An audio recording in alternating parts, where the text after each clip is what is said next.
नमस्कार, grand news में आपका स्वागत है। मैं हूं रंजना। आइए नजर डालते हैं आज की हेडलाइंस पर। कुर्सीपार क्षेत्र के सैकड़ों भाजपाइयों ने थामा कांग्रेस का दामन। भिलाई विधायक एवं जिला कांग्रेस कमेटी के अध्यक्ष ने पुष्प व दुपट्टा पहनाकर किया स्वागत। कुर्सीपार ITI ग्राउंड में हुई हत्या का पुलिस ने किया आज खुलासा। दोस्त ने शराब पीकर अपने ही दोस्त की हत्या। रिसाली महापौर ने अवैध अतिक्रमण हटाने का दिया निर्देश और कहा कि जल कर से बढ़ेगी रिसाली निगम की आय, विकास पर दिया जाएगा जोर। दुर्ग चौपाटी में अव्यवस्थाओं का लगा अंबार। नशेड़ियों के जमावड़े के कारण लोगों को हो रही कई सारी परेशानियां। ग्रैंड न्यूज में अब खबरें विस्तार से। कुर्सीपार क्षेत्र के सैकड़ों भाजपाई युवक ने आज गुरुवार को कांग्रेस में प्रवेश किया। इस दौरान प्रवेश करने वाले भाजपा के पूर्व पदाधिकारियों ने कहा कि कांग्रेस की रीति नीति व विकास परक मानसिकता से वे काफी प्रभावित हुए हैं। कुर्सीपार क्षेत्र के भारतीय जनता पार्टी को मजबूत करने वाले पदाधिकारियों और कार्यकर्ताओं का भाजपा से मोह भंग हुआ है।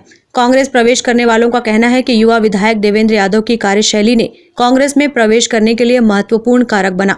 इस दौरान भाजपा से कांग्रेस में प्रवेश करने वाले युवकों को कांग्रेस का दुपट्टा व पुष्पहार से जिला कांग्रेस कमेटी के अध्यक्ष मुकेश चंद्राकर विधायक देवेंद्र यादव ने स्वागत किया। इस अवसर पर ब्लॉक कांग्रेस अध्यक्ष तुलसी पटेल, MIC सदस्य लक्ष्मीपति राजू, एकांश बंछोर, कुर्सीपार जोन अध्यक्ष भूपेंद्र यादव विशेष रूप से उपस्थित थे। विधायक देवेंद्र यादव ने चर्चा करते हुए कहा कि प्रदेश में भूपेश बघेल की सरकार ने विकास परक योजनाओं को मूर्त रूप प्रदान किया है, जिसकी वजह से कांग्रेस का जनाधार बढ़ रहा है। बहुत सारे मजबूत जनाधार वाले साथी जो भारतीय जनता पार्टी के विभिन्न पदों पर पदस्थ थे, उसमें से कई साथी संगठन मंत्री, वार्ड अध्यक्ष, पूर्व पार्षद के प्रत्याशी, चुनाव प्रभारी, मंडल पूर्व अध्यक्ष, मंडल के महिला मोर्चा के अध्यक्ष, इस तरीके से बहुत सारी बड़ी संख्या में हमारे कुर्सीपार के वरिष्ठ नेता भूलू श्रीवास्तव जी के नेतृत्व में लोगों ने ज्वाइन किया है। मैं सभी साथियों का स्वागत करता हूं, अभिनंदन करता हूं जो कांग्रेस परिवार में जुड़े हुए हैं। निश्चित रूप से हमारे आदरणीय मुख्यमंत्री भूपेश बघेल जी के जो पिछले 3 साल के काम हैं, जिस तरीके से जनता के बीच में उनकी सक्रियता है, उसको देखते हुए ये साथी आज कांग्रेस पार्टी की रीति नीति पे विश्वास करके आए हैं।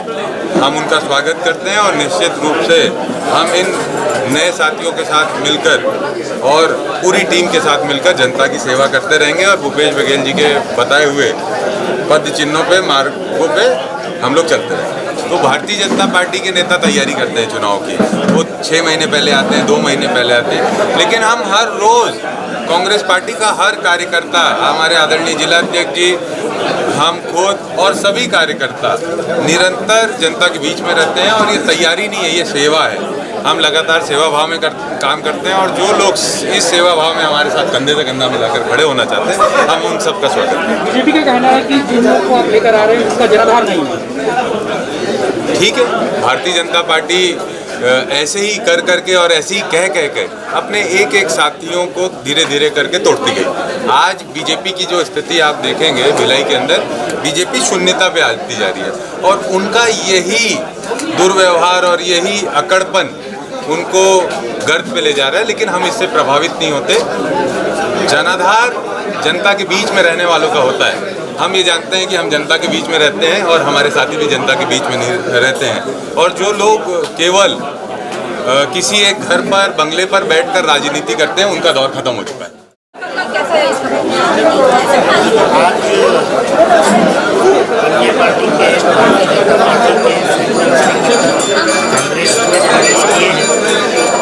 ये कार्यकर्ता आदरणीय हमारे मुख्यमंत्री भूपेश बघेल जी और यहाँ के विधायक आदरणीय देवेंद्र यादव जी के नेतृत्व में इनकी विचारधारा से, कांग्रेस विचारधारा से प्रभावित होकर इन्होंने कांग्रेस प्रवेश किया है।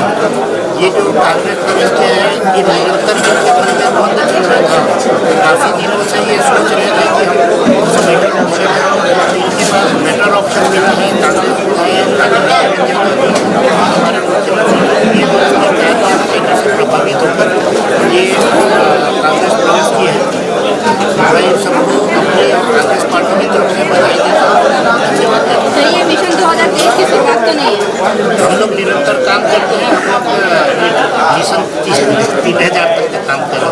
विपक्ष नहीं छोड़ेंगे तो काम कैसे करेंगे आप? विपक्ष तो पूरा खत्म कर दिया आप लोग, विपक्ष ही नहीं बचा तो काम कैसे करेंगे आप? हम लोग 5 छोड़ के रखे हैं। कितने लोगों ने कांग्रेस को किया? अभी एग्जैक्ट आपको इसकी लिस्ट दे दी जाएगी, लेकिन काफ़ी सैकड़ों लोग हैं यहाँ पर, एग्जैक्ट संख्या आपको अभी बता देंगे। नाता क्यों तोड़े? निकल गया भैया, गाड़ी चला रहा हूँ, निकल गया, गाड़ी चला रहा हूँ, 5 मिनट लगेगा। पिछले 25-30 सालों से हम भारतीय जनता पार्टी में काम कर रहे थे और हमारे जो साथी आज हमारे साथ आए हैं, इसमें कई लोग 20 साल से, कई लोग 15 साल से काम कर रहे थे। युवा आज क्या चाहता है?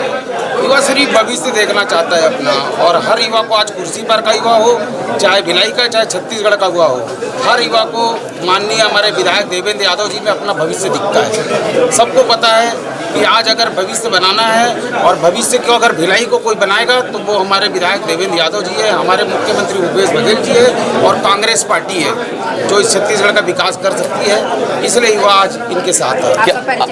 मैं राकेश श्रीवास्तव, पूर्व में जिला मंत्री युवा मोर्चा का जिला मंत्री रहा हूँ, जिला उपाध्यक्ष रहा हूँ युवा मोर्चा का, कुर्सी पार का 2-3 बार प्रभारी रहा हूँ भारतीय जनता पार्टी का।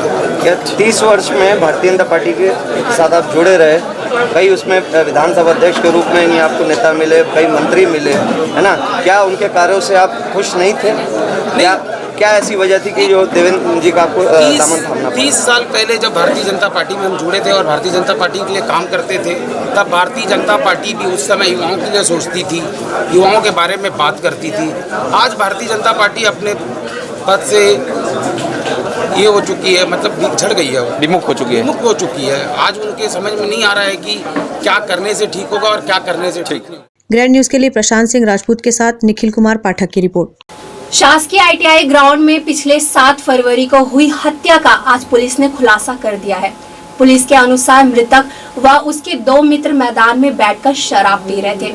नशे के दौरान मृतक के आपत्तिजनक टिप्पणी करने से बौखलाकर पास ही पड़े पत्थर से उस पर ताबड़तोड़ हमला कर दिया गया और पुलिस की जांच को गुमराह करने के लिए उसे नग्न करके उसके प्राइवेट पार्ट पर भी पत्थर से वार किया गया। फिलहाल कुर्सी पार पुलिस ने तीनों आरोपियों को हिरासत में ले लिया है। SSP बद्री नारायण मीणा ने बताया कि जांच के दौरान घटना स्थल पे 2 बड़े पत्थर, कुछ शराब की बोतलें चखना शव के आसपास पड़े मिले। शव का अंतर्वस्त्र लोअर उतारकर शव के करीब 10 फीट दूर रखा हुआ था। पत्थर आदि में खून लगे हुए थे। प्रथम दृष्टया प्रकरण हत्या का प्रतीत हो रहा था। मर्ग की जांच के दौरान पोस्टमार्टम रिपोर्ट के आधार पर प्रकरण में धारा 302 भारतीय दंड विधान का अपराध पंजीबद्ध करने उपरांत विवेचना कार्रवाई की जा रही थी।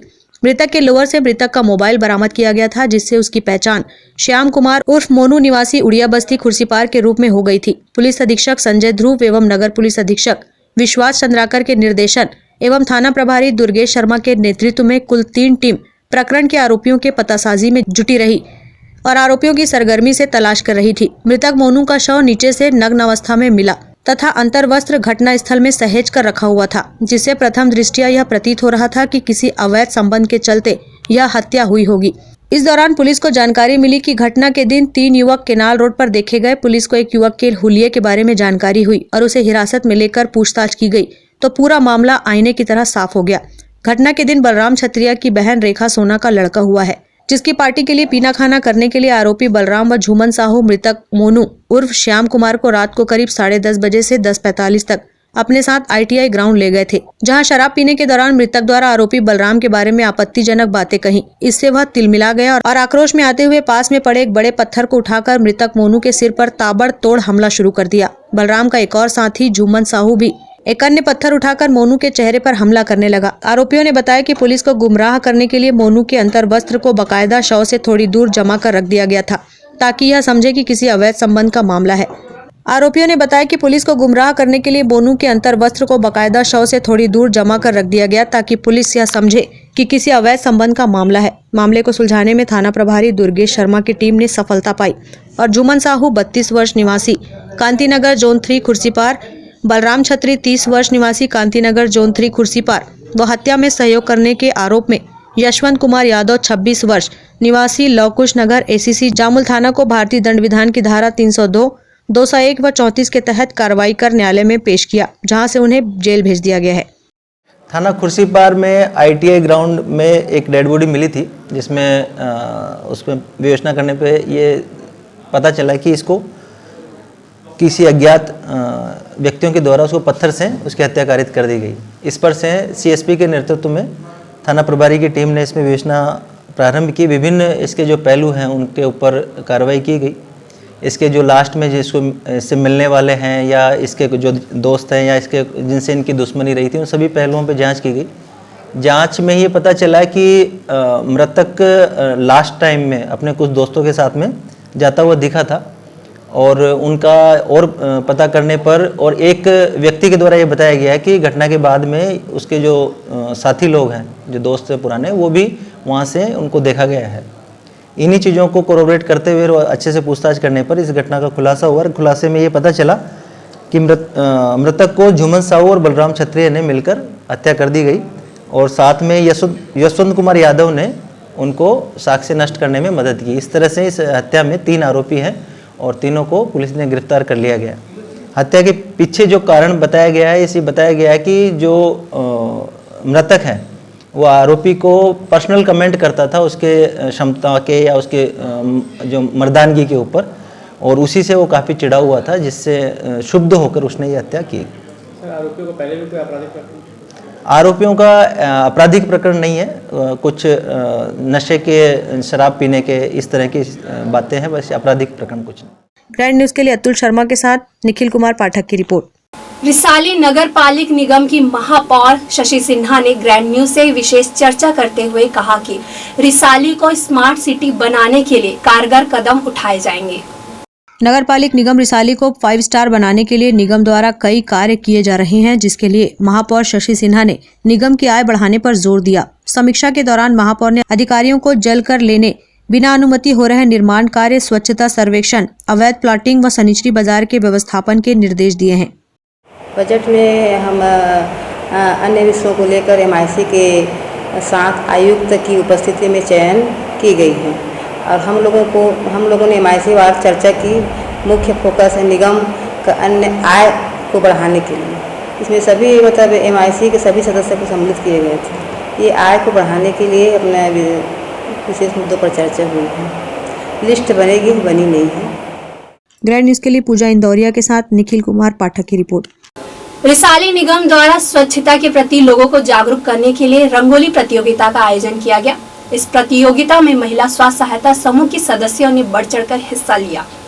नगर पालिक निगम रिसाली को स्वच्छ और सुंदर बनाने के लिए व्यापारी से लेकर कलाकार और आम नागरिकों के लिए प्रतियोगिता का आयोजन किया जा रहा है। इसमें विजेता को नगद, ट्रॉफी व प्रमाण पत्र से सम्मानित किया जाएगा।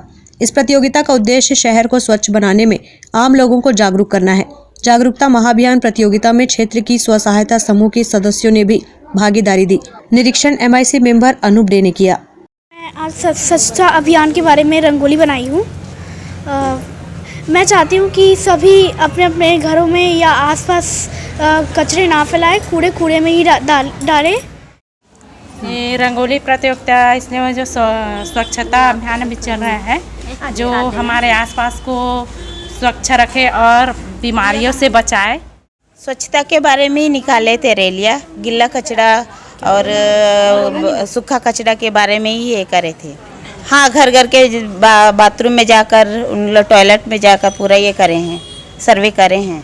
घर में साफ सफाई रखें, आसपास में साफ सफाई रखें और किचन में भी सफाई रखें और बाथरूम में हमेशा बाल्टी और मग अलग रखना है, जो टॉयलेट में इस्तेमाल करते हैं वो। रंगोली प्रतियोगिता जो आज स्वच्छ सर्वेक्षण हमारा जो अभियान चल रहा है रिसाली नगर निगम में, ये बहुत ही सराहनीय काम इन लोग कर रहे हैं यहाँ पे।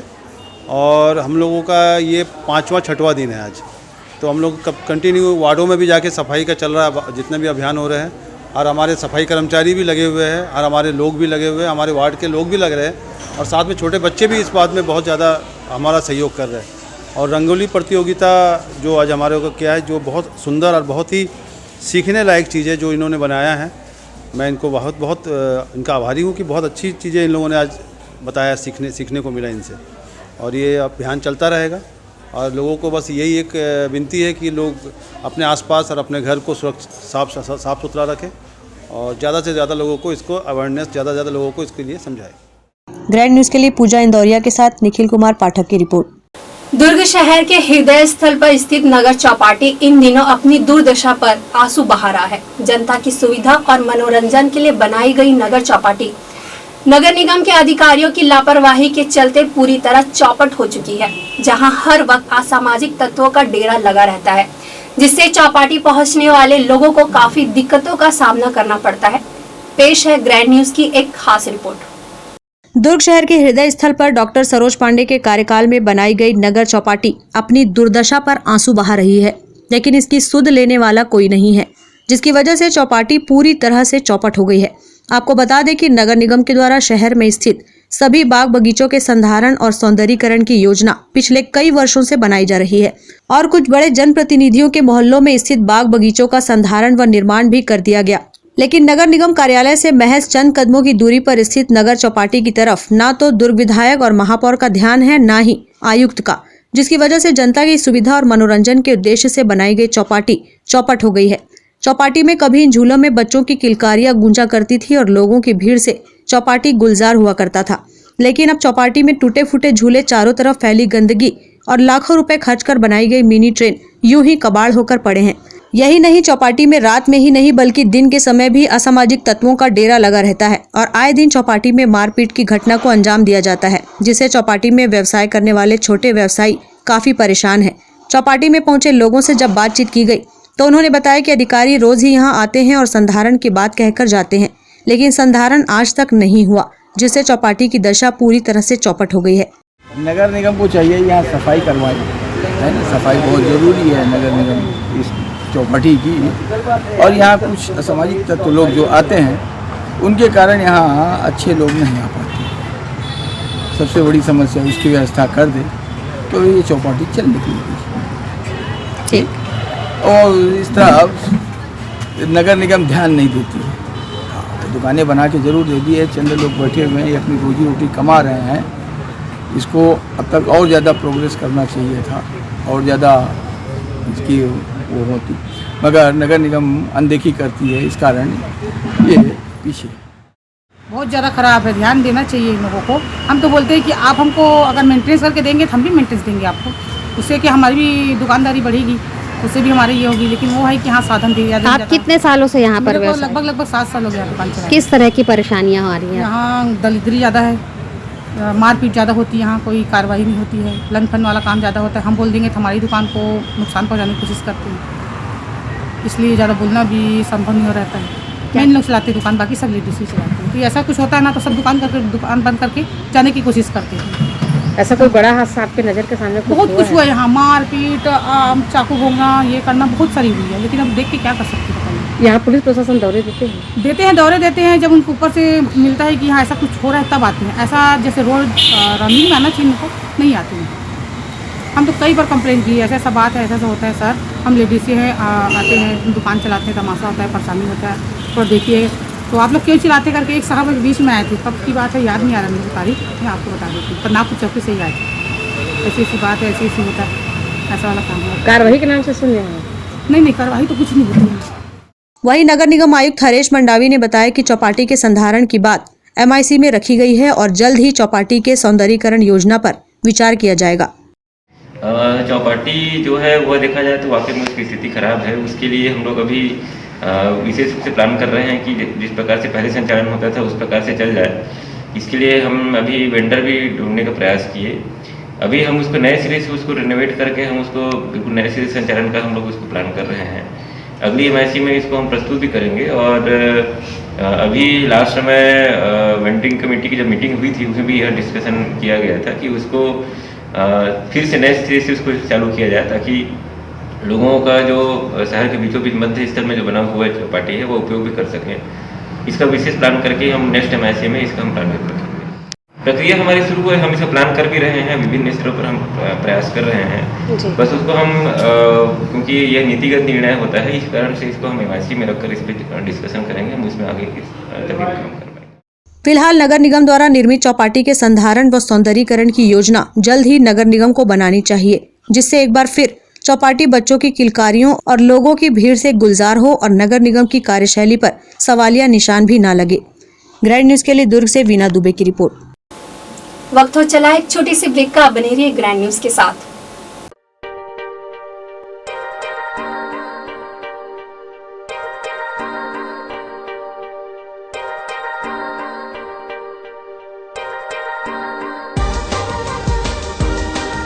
relationships are forever.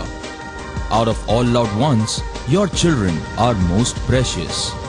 One of our biggest dreams is to give our children's marriage the top in luxury and facility.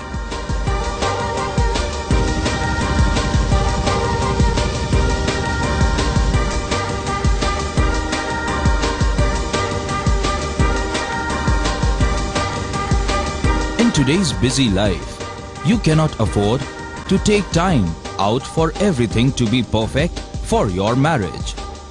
And you cannot compromise on quality of service for your guests.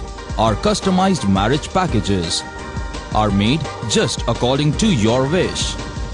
This presentation will acquaint you with the different luxury packed marriage packages available. This package has an elaborate menu with 60 mouth-watering items. Bharat Swagat including welcome drink, snacks and sweets. A breathtakingly decorated welcome gate and the arena decorated with flowers. To give you the best colors in view, we organize special light effects for all areas. We take care of decorating the groom's car to its best attire and exclusive DJ beats for extreme fun and valet parking to make your guests feel like an emperor. Our exclusive add-ons give you unlimited freedom to customize your ceremony to its best. मैं जब अपने बालों को कोम करती थी तो मेरे काफ़ी ज़्यादा बाल कोम्बिंग से टूट जाते थे और सीजनल चेंजेस की वजह से डैंड्रफ भी होता था। फैमिली में भी कुछ लोगों को ये प्रॉब्लम थी।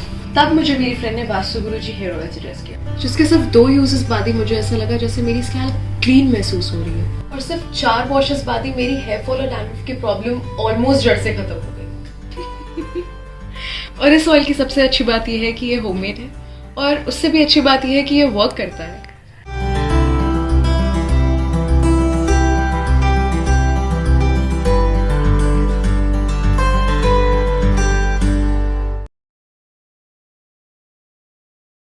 सेलिब्रेशन सफारी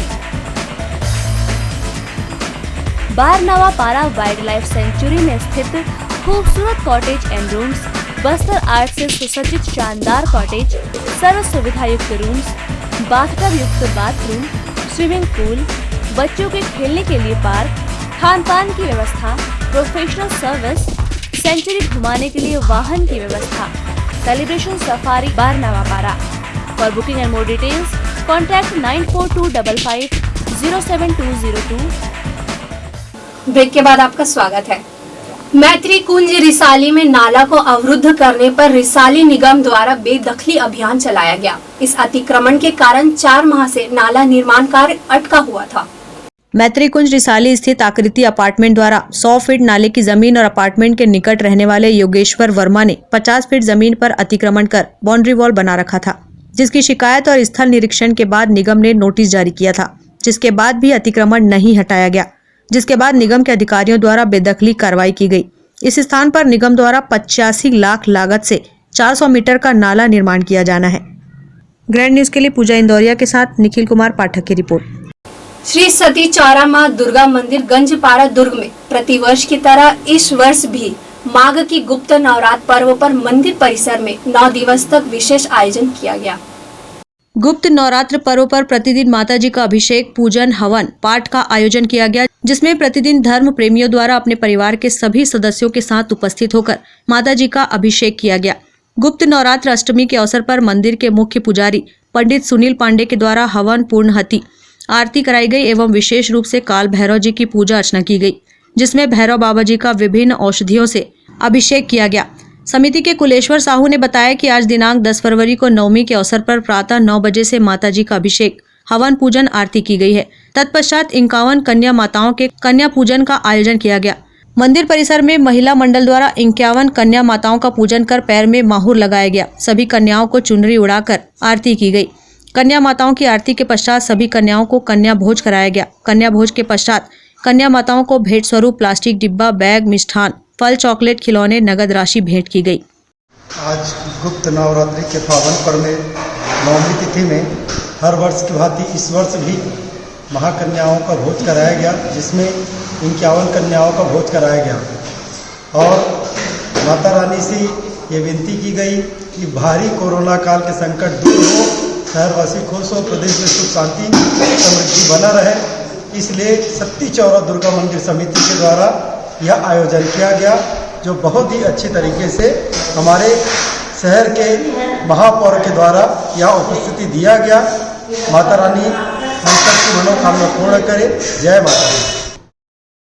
आज दिनांक 9 तारीख को माघ शुक्ल पक्ष 9वीं तिथि को श्री सत्ती चौरा माँ दुर्गा मंदिर में कन्या भोज कराया गया, जिसमें सभी कन्याओं को श्रृंगार करके चुनरी ओढ़ा करके उन्हें गिफ्ट प्रदान किया गया।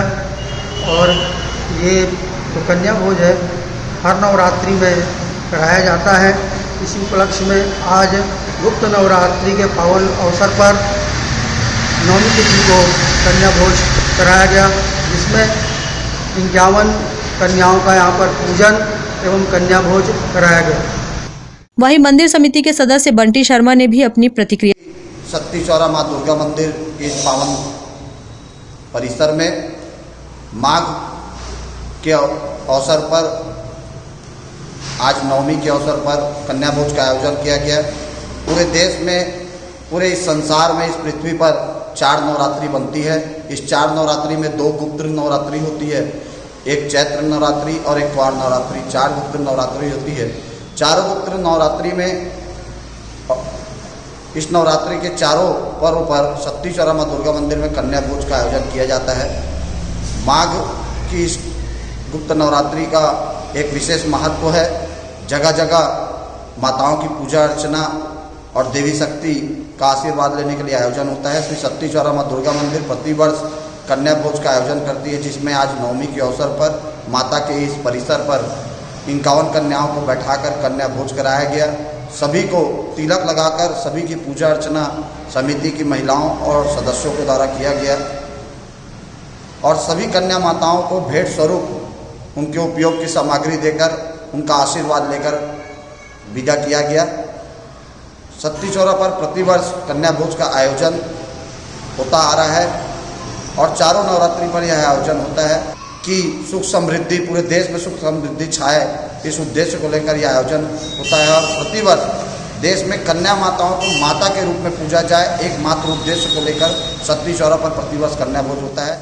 फिलहाल श्री सत्ती चौरा माँ दुर्गा मंदिर परिसर में प्रतिवर्ष 2 गुप्त नवरात्र एवं चैत्र नवरात्र और कुंवार नवरात्र पर्व बड़े धूमधाम से मनाया जाता है, जिसमें प्रतिवर्ष कन्याओं को माता के रूप में पूजा जाए। इस आह्वान को लेकर सभी नवरात्र में कन्या पूजन एवं कन्या भोज कराया जाता है। साथ ही साथ मंदिर परिसर में समिति के सदस्यों द्वारा प्रतिमाह 9वीं के दिन कन्या पूजन भी किया जाता है। ग्रैंड न्यूज के लिए दुर्ग से वीना दुबे की रिपोर्ट। 10 फरवरी 2020 को छत्तीसगढ़ जिले के बीजापुर में नक्सली हमले में वीर जवान पूर्णानंदन साहू वीर गति को प्राप्त हो गए थे। आज उनकी शहादत की दूसरी बरसी के अवसर पर उनकी प्रतिमा का अनावरण किया गया। शौर्य चक्र से विभूषित सीआरपीएफ के कोरबा कमांडो पूर्णानंद साहू 10 फरवरी वर्ष 2020 को छत्तीसगढ़ के बीजापुर क्षेत्र में नक्सलियों को मुंह तोड़ जवाब देते हुए मातृभूमि पर अपने प्राण निछावर कर दिए थे। आज उनकी शहादत की दूसरी बरसी के अवसर पर ग्राम जंगलपुर में उनकी प्रतिमा का अनावरण शहीद पूर्णानंद के माता पिता की मौजूदगी में पूर्व मुख्यमंत्री एवं राजनांदगांव के विधायक डॉक्टर रमन सिंह ने किया। देशभक्तिमय माहौल में वीर शहीद पूर्णानंद की प्रतिमा का अनावरण संपन्न हुआ। इस अवसर पर पूर्णानंद के पिता लक्ष्मण साहू ने कहा कि यह अवसर उनके लिए गर्व की बात है। वहीं सीआरपीएफ ने भी शहीद पूर्णानंद की शहादत को नमन किया। इस अवसर पर पूर्व मुख्यमंत्री डॉक्टर रमन सिंह ने श्रद्धांजलि अर्पित करते हुए कहा, जो देश के लिए जान देते हैं वो कभी नहीं मरते, वो सभी के दिलों में अमर हो जाते हैं। ये में श्री पूर्णानंद साहू का प्रतिमा अनावरण रखा गया है और इसमें आप शासन प्रशासन सीआरपीएफ 204 जगदलपुर सभी अधिकारी कर्मचारी जिला जनपद ग्राम समूह सभी को आमंत्रित कर यह कार्यक्रम रखा गया है। और बहुत ही गर्व की बात है कि लोग कहते हैं कि शहीद हुआ है, जीवित है, मगर मेरा बेटा सामने खड़ा है। मैं ये नहीं मानता हूँ कि मेरा बेटा सामने खड़ा है।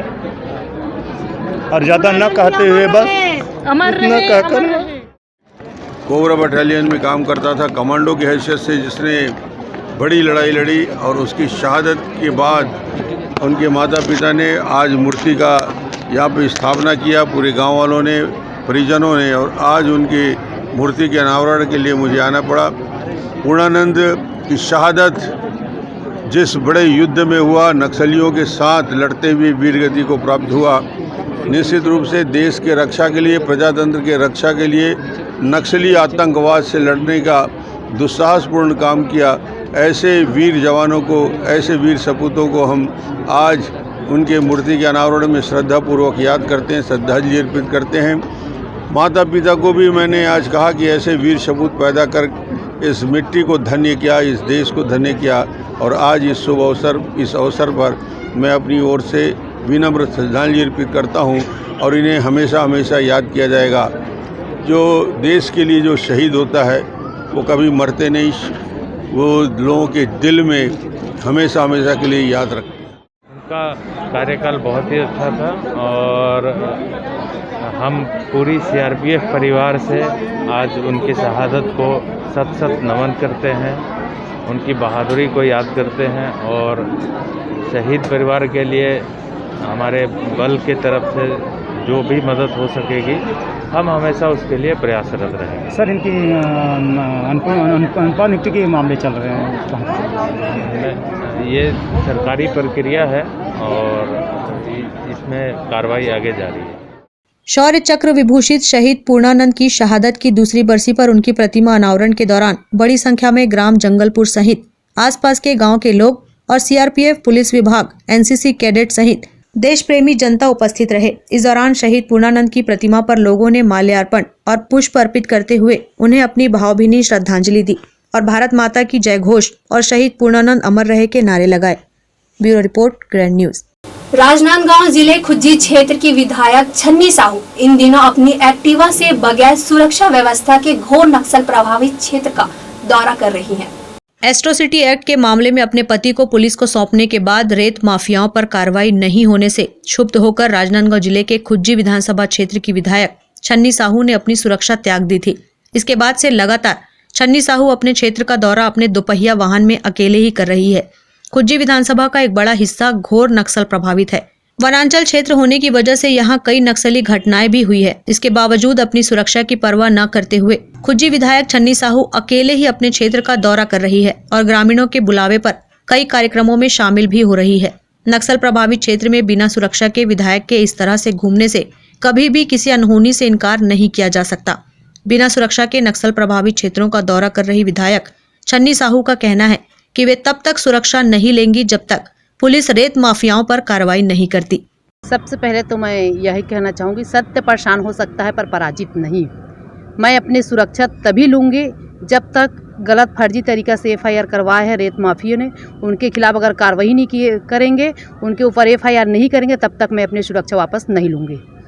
खुज्जी विधानसभा क्षेत्र में रेत का अवैध परिवहन कर रहे वाहन चालक से कथित गाली गलौज के मामले में विधायक छन्नी साहू के पति पर एट्रोसिटी एक्ट का मामला दर्ज हुआ है और उनके पति अब जमानत पर हैं। लेकिन विधायक के द्वारा छुरिया थाने में रेत माफियाओं के खिलाफ अवैध रेत तस्करी को लेकर साक्ष्य दिए जाने के बाद भी पुलिस रेत माफियाओं के खिलाफ कार्रवाई नहीं कर रही है, जिसको देखते हुए विधायक ने अपनी सुरक्षा ही छोड़ दी है। अब विधायक बिना सुरक्षा के अपने क्षेत्र का दौरा कर रही है। ऐसे में उनकी जान का भी खतरा है। इस पूरे मामले को लेकर राजनांदगांव पुलिस अधीक्षक संतोष सिंह ने कहा कि हमारे तरफ से पूरी कोशिश रहेगी कि विधायक सुरक्षाकर्मी अपने साथ रखे। वीआईपी रहते हैं, उनकी सिक्योरिटी करना इस तरह जो जिला नक्सल प्रभावित है उसमें हम लोग की जिम्मेदारी रहती है। जब किसी कारण से कोई सिक्योरिटी वापस करता है तो हम लोग उनसे अनुरोध करते हैं कि सिक्योरिटी वापस रखें। हमारी तरफ से पूरी कोशिश रहेगी कि वो सिक्योरिटी कर्मी अपने साथ रखें। और आज भी जब उनसे कांटेक्ट किया गया तो जहां उनका प्रोग्राम था संबंधित थाने से बल वहां गया था और अभी भी उनके घर पे भी गार्ड है। साथ साथ जो उनके पीएसयूज हैं वो जैसे ही अभी उनके कहने पे हम लोग वापस कर। अपनी ही पार्टी की सरकार होने के बाद भी रेत माफियाओं पर कार्रवाई नहीं होने से नाराज विधायक छन्नी साहू बिना सुरक्षा इंतजाम के नक्सल प्रभावित गांव में अपनी स्कूटी से दौरा कर रही है। विधायक छन्नी साहू का क्षेत्र महाराष्ट्र सीमावर्ती होने की वजह से नक्सल मामले में काफी संवेदनशील है। अक्सर नक्सली इस क्षेत्र में वारदात को अंजाम देते हैं। महाराष्ट्र की सीमा से लगे गाँव जोब, पंडरापानी, विचारपुर, घोर नक्सल प्रभावित है। ऐसे में इन क्षेत्रों में भी विधायक अपने दोपहिया वाहन से ही बिना सुरक्षा के पहुंच रही है। Bureau report, grand news. Grand news की खबरों में फिलहाल इतना ही। मुझे दीजिए इजाजत। नमस्कार।